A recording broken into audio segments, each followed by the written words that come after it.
नमस्कार दर्शकों। मेष से लेकर वृश्चिक तक 2023 के राशिफल के उपरांत उपस्थित हैं हम धनु से लेकर मीन तक का वर्ष 2023 का राशिफल लेके। देखिए, राशिफल आरंभ करने से पहले मैं कुछ इन्फॉर्मेशन आपको देना चाहता हूँ। देखिए, जो राशिफल होता है ये पूर्ण रूप से निर्भर होता है गोचर के उपरांत। गोचर के ऊपर ये निर्धारित करता है कि किस प्रकार से ये आपके लिए सकारात्मक या नकारात्मक रिजल्ट प्रदान करने में सक्षम रहेगा। अगर आपके कुंडली में पिंसोत्तरी दशा में ये दशाएँ, ये ग्रह जो जिन ग्रहों के आधार पर जैसे मुख्य रूप से राहु, शनि और बृहस्पति के आधार पे मैं वार्षिक राशिफल लेके उपस्थित हूँ, तो अगर इनका इन्वॉल्वमेंट आपकी विंशोत्तरी महादशा में है या फिर आपकी महादशा अच्छी चल रही है, तो इसमें जो नकारात्मक चीज़ें हैं वो आपके साथ घटित नहीं होंगे। तो इसके लिए आप निश्चिंत रहिएगा और अपने विंशोत्तरी महादशा को देखने के बाद ही इसको देखिएगा। दूसरी बात, ये जो राशिफल है, ये चंद्र कुंडली के आधार पे भी है और लगन कुंडली के आधार पे। आपके लगन में लग्नेश कौन है, उसमें कौन-सी राशि आती है, उसके आधार पे भी आप इसको देख के समझ सकते हैं। साथ ही साथ आपकी जन्मांक में चंद्रमा की स्थिति के आधार पे भी आप अपनी राशि निर्धारित करके, उसके आधार पे भी ये राशिफल समझ सकते हैं। तो घबराने वाली बात कोई नहीं है, अच्छा या बुरा कोई भी प्रेडिक्शन अगर आता है, तो उससे आपको परेशान बिल्कुल नहीं होना है। अगर आपकी महादशा में विंशोत्तरी महादशा में वो ग्रह प्रभावित है, तभी जाके ये इफ़ेक्टिव होगा, अन्यथा बिल्कुल आप परेशान ना होइएगा। स्टार्ट करते हैं धनु राशि से। जैसा कि धनु राशि के जातक पिछले साढ़े 7 साल से साढ़े साती से गुजर रहे थे, तो सबसे अच्छी बात क्या है उनके जीवन में कि साढ़े साती शनि की समाप्त होने वाली है। और जैसे ही शनि महाराज कुंभ राशि में गोचर करेंगे, इनकी शनि की साढ़े साती समाप्त हो जाएगी और मूल रूप से शनि इनके पराक्रम भाव में गोचर करेंगे। साथ ही साथ तात्कालिक रूप से गुरु बृहस्पति 21 अप्रैल तक मीन राशि में गोचर कर रहे हैं और राहु महाराज इनकी पत्रिका में पंचम भाव मेष राशि में गोचर कर रहे हैं। इसमें ध्यान देने वाली बात यह है कि शनि की साढ़े साती समाप्त तो हो गई, लेकिन खुशियों के कारक गुरु बृहस्पति अभी भी पाप कर्तरी में आके विराजमान रहेंगे अप्रैल 21 2023 तक। मतलब चतुर्थ भाव इनका प्रभावित रहेगा। चतुर्थ भाव माता, मकान, भूमि, वाहन, लग्जरी इत्यादि का भाव होता है। तो इसमें मूल रूप से अप्रैल तक इनको ध्यान देना है कि माता को कोई ना कोई कष्ट हो सकता है, कोई बीमारी हो सकती है, उसके लिए निरंतर प्रयासरत रहें कि माता का स्वास्थ्य सही रहे। चतुर्थ भाव जो होता है वो परिवार का नेटिव प्लेस का भाव होता है। अब नेटिव प्लेस में उसी के कारक मीन राशि के कारक गुरु बृहस्पति ही होते हैं, जैसा कि आप देख सकते हैं। तो गुरु बृहस्पति यहाँ पे पाप कर्तरी में आ गए, मतलब पापित्व ग्रहों के मध्य में आ गए। जिस प्रकार से 32 दांत के बीच में जिह्वा होती है और ज्यादा जिह्वा अगर चलती है तो वो कट जाती है, उसी प्रकार से गुरु बृहस्पति की जो सीमाएं हैं वो बहुत ही निर्धारित और लिमिटेड हो जाएंगी। तो ऐसे परिस्थिति में गुरु का जो मनचाहा रिजल्ट था वो मिलना थोड़ा सा वंचित हो रहा है। घर में कलहबाजी की स्थिति बनेगी, घर से बाहर जाने का योग बनेगा। अब इसको दो मत से हम समझ सकते हैं। सपोज करिए कि आप एक एमएनसी में काम कर रहे हैं और आपको सडनली फॉरेन में सेटल होने का या फिर फॉरेन के ब्रांच से ऑफर आ गया कि आपको शिफ्ट होना है, जाना है और या फिर फॉरेन में जाना है।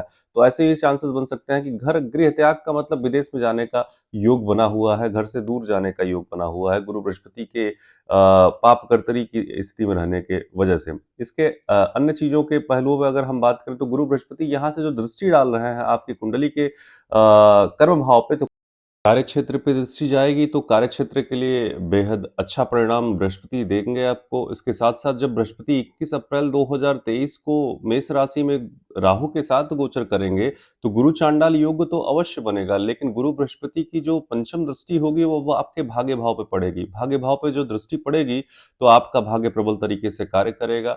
वहाँ से सप्तम दृष्टि आपके आय भाव पे पड़ेगी, तो आय से संबंधित जो समस्याएँ थी उनमें निरंतर कमी आती हुई आपको 21 अप्रैल के बाद दिखेगी। मतलब जो समस्याएँ थोड़ी बहुत हैं धनु राशि में, वो अप्रैल 2023 तक हैं। 21 अप्रैल के बाद से समस्याओं में काफ़ी हद तक कमी आएगी और आपके जीवन में निरंतर स्थिरता बनती हुई दिखाई दे रही है। लेकिन फिर भी अप्रैल तक जो समस्याएँ हैं, उन समस्याओं के निराकरण के लिए आपको वर्ष प्रयत्न अपने मस्तिष्क पे केसर का तिलक और हल्दी का सेवन आवश्यक है। गुरु बृहस्पति की कृपा प्राप्त करने के लिए अपने गुरु से कोई वस्तु या फिर कोई कुछ पैसा ही अपने पास निरंतर वर्ष प्रयत्न रखे रहें। इससे आपके गुरु बृहस्पति पाप कर्तरी में होते हुए भी आपको लाभान्वित अवश्य करते रहेंगे।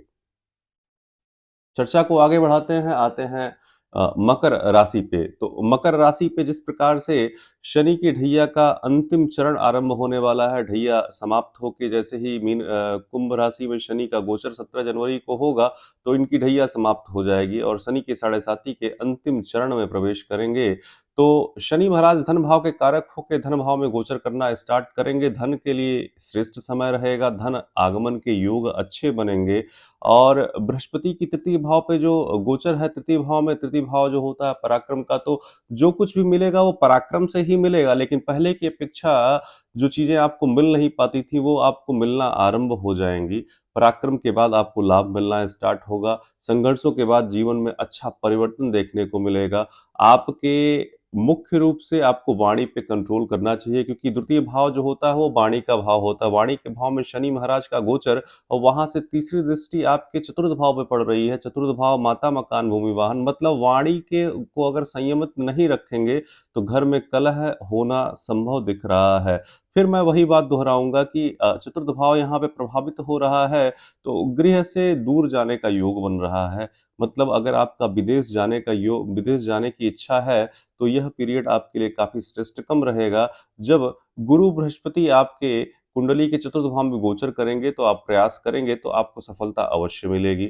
आपके अगर व्यावसायिक हैं, आप व्यवसाय करते हैं, तो व्यवसाय के दृष्टिकोण से वर्ष 2023 आपके लिए अत्यंत लाभकारी रहेगा, जिसमें पार्टनरशिप में व्यवसाय, अगर आप कंस्ट्रक्शन, आप माइंस या फिर लोहा या मशीनरी का कार्य करते हैं, मैन्युफैक्चरिंग का काम करते हैं, अल्कोहल या फिर टोबैको का काम करते हैं, तो आपको निरंतर शनि महाराज और राहु की कृपा से आपको लाभ मिलता हुआ ही दिख रहा है। ओवरऑल अगर हम बात करें तो मकर राशि के जातकों का ये जो समय है ये काफी अच्छा रहेगा। शनि के साढ़े साती के साथ भी उसमें कोई दिक्कत नहीं दिख रहा है, लेकिन फिर भी उपाय के तौर पे आपको हनुमत उपासना, हनुमत आराधना, हनुमत शरण की अत्यंत आवश्यकता है, जिसमें आपको बजरंग बाण का पाठ श्रेष्ठतम फलदायी रहेगा। कुंभ राशि पे आते हैं। कुंभ राशि का अगर देखा जाए तो मध्य साढ़े साती आरंभ होने वाला है। शनि महाराज कुंभ राशि में 17 जनवरी को गोचर करेंगे, तो साढ़े साती का मध्य काल इनका स्टार्ट होगा। और गुरु बृहस्पति इनकी पत्रिका में द्वितीय भाव में गोचर कर रहे हैं, राहु महाराज पराक्रम भाव में गोचर कर रहे हैं। सबसे अच्छी बात क्या है कि राहु का पराक्रम भाव में गोचर करना पराक्रम को बढ़ाने वाला है, ये आपके लिए सबसे अच्छा है। शनि महाराज का लगन में भी गोचर करना बहुत अच्छा है, जिसमें आपको अच्छे रिजल्ट प्राप्त हो सकते हैं। लेकिन गुरु बृहस्पति का द्वितीय भाव में आपके गोचर करना मीन राशि में, ये जाके पूरे साल आपको अड़चन प्रदान कर सकता है, क्योंकि द्वितीय भाव धन का भाव है और गुरु बृहस्पति आईएएस भी हैं और संचित धन के परिवार के भी कारक हैं। ऐसे परिस्थिति में गुरु बृहस्पति का पाप कर्तरी में हो जाना, पाप कर्तरी में चले जाना, कहीं न कहीं आपके जीवन में अस्थिरता बना के रखेगा। धन की कमी, मूल रूप से धन की चिंता आपको खाए जाएगी। धन की दिक्कतें आपके जीवन में परेशान करेंगी। शनि की सप्तम दृष्टि सिंह राशि पे पड़ेगी, जो कि शत्रु राशि है, तो वहाँ पे आपके वैवाहिक और दाम्पत्य जीवन में अड़चनें और बाधाएँ देखने को आपको मिल सकती हैं। आपके पिता से संबंधित कुछ समस्याएँ आपको प्राप्त हो सकती हैं, पिता का स्वास्थ्य बिगड़ सकता है। ऐसे परिस्थिति में निरंतर इन चीज़ों को ध्यान में रखिएगा और इसका निदान मात्र एक है, शनि के साढ़े साती का हनुमत आराधना, हनुमत उपासना। हनुमान जी के शरण में रहेंगे तो कोई समस्या नहीं होगी। पीपल वृक्ष का आप पूजा करिए, पीपल वृक्ष में जल अर्पित करिए, उसके जड़ को सींचिए। साथ ही साथ अपने मस्तिष्क पे केसर का आप तिलक लगाइए और शनि से संबंधित चीज़ों का दान करिए। कम से कम 3 प्रकार अपने लंबाई के बराबर एक काला धागा ले लीजिएगा। मोची जो कील का यूज़ करते हैं, उस कील को ले लीजिएगा, काला तिल, काला कपड़ा, काला उड़द, इन सारे चीज़ों को एक पुटली बना के अपने सिर से 7 बार एंटी क्लॉकवाइज़ घुमा के प्रत्येक महीने के शनिवार, 1 या 2 शनिवार को पीपल वृक्ष के नीचे इस एंटी क्लॉकवाइज़ घुमाए हुए चीज़ों को रख के आइए। ऐसा निरंतर आपको प्रत्येक महीने में 2 या 3 बार करना है, हनुमत उपासना करना है। शनि की साढ़े साती का जो प्रकोप है आपके ऊपर, आप उससे निरंतर बचते रहेंगे और भगवती चाहेंगी तो आपके जीवन में खुशियाँ बनी रहेंगी। बात करते हैं मीन राशि की। मीन राशि में शनि महाराज का जो स्थिति है वो साढ़े साथी आरंभ करने वाला है, जीवन का कठिन समय आरंभ होने वाला है। हालाँकि गुरु बृहस्पति आपके लगन में गोचर लग्नेश होते हुए कर अवश्य रहे हैं, लेकिन शनि की साढ़े साती जब आरंभ होती है, तो जीवन में हर एक प्रकार से रास्ते बंद होने स्टार्ट हो जाते हैं, अड़चनें, बाधाएँ स्टार्ट हो जाती हैं। राहु आपकी कुंडली के द्वितीय भाव में गोचर कर रहे हैं, जो कि संचित धन का भाव है। ऐसे परिस्थिति में आपके स्वास्थ्य, आपके शरीर, आपके मस्तिष्क के कारक गुरु बृहस्पति पापकर्तरी में जाके बैठ जा रहे हैं। अब पापकर्तरी में 21 अप्रैल 2023 तक रहेंगे। तब तक आपके जीवन में स्वास्थ्य संबंधी समस्या, वित्त संबंधी समस्या, कर्मेश गुरु बृहस्पति पापकर्तरी में हैं, तो कर्मेश कर्म संबंधी समस्याएँ, उच्च पदाधिकारियों से आपको समस्याएँ निरंतर देते रहेंगे। इससे बचने की, सँभलने की आवश्यकता है। ऐसे में आपको सलाह दिया जाता है कि अप्रैल 2023 तक कोई अपने जीवन में व्यावसायिक दृष्टिकोण से या फिर किसी प्रकार का इन्वेस्टमेंट बहुत अच्छा रिज़ल्ट आपको नहीं देगा, पैसा आपके फँस सकते हैं। आपके पार्टनरशिप में दिक्कतें दिख रही हैं, पार्टनरशिप में कोई कार्य स्टार्ट करना चाहते हैं या फिर कर रहे हैं, तो बहुत सजग रहिए, नहीं कर रहे हैं तो करना आरंभ करना बहुत उपयुक्त नहीं है। आपके जीवन में अगर आप शिक्षा वर्ग से जुड़े हुए हैं या फिर शिक्षार्थी हैं, कॉम्पिटिशन की तैयारी कर रहे हैं, तो 21 अप्रैल तक समय बहुत अच्छा बिल्कुल भी नहीं है।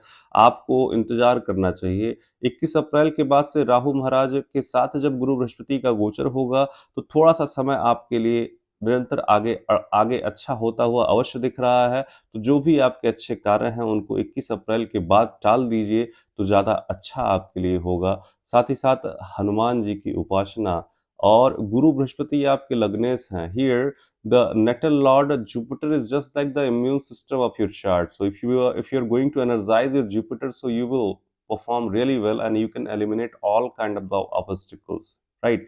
तो बृहस्पति को आप जितना मजबूत करेंगे, अपने जीवन से बाधाओं को दूर करेंगे।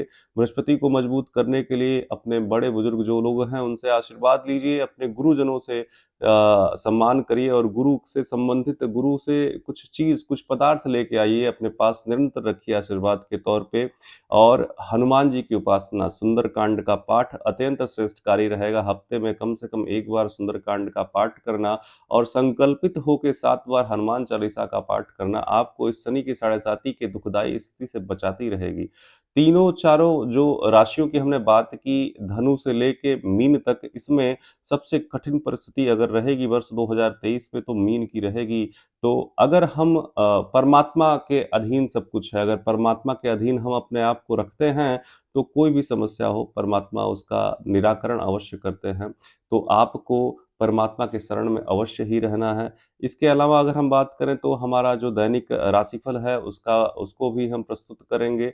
मासिक राशिफल भी प्रस्तुत करेंगे। ये मोटी-मोटा एक गुरु, बृहस्पति, राहु और शनि के आधार पे आपका राशिफल था। इसके अलावा सूर्य, चंद्रमा, मंगल, राहु, शुक्र इत्यादि के आधार पे जो राशिफल है, वो दैनिक और मासिक राशिफल प्रस्तुत होती रहेगी। आपके सहयोग में निरंतर हमारी सेवा बनी हुई है।